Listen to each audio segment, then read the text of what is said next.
আমি সৌমিক দাস। আমি এখন তমলুক হ্যামিল্টন হাই স্কুলে ক্লাস 10-এ পড়ছি। আমি পাথফাইন্ডার তমলুক সেন্টারে ক্লাস 7 থেকে ভর্তি হয়েছি।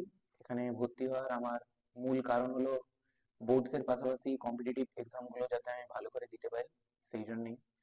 পাথফাইন্ডারে আমি ক্লাস 7 থেকে যে ফাউন্ডেশন কোর্স করেছি, সেখান থেকে আমার বোর্ডস এর পাশাপাশি বিভিন্ন যে কম্পিটিটিভ এক্সাম দিয়েছি সেখানে আমার হেল্পফুল হয়েছে। আবার আমার 11-12 এর কিছু কিছু নলেজ গুলো আমি নিতে পেরেছি।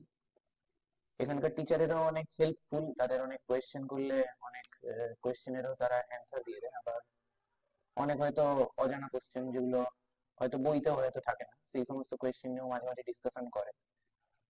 আবার এখানকার স্টাডি মেটেরিয়াল যেটা আছে সেটা যদি ভালো করে ফলো করা যায় তাহলে আমি মনে করি যে কম্পিটিটিভ এক্সাম হোক বা বোর্ডস এক্সাম, সেখানে ভালো করে রেজাল্ট করা যাবে। আবার এখানে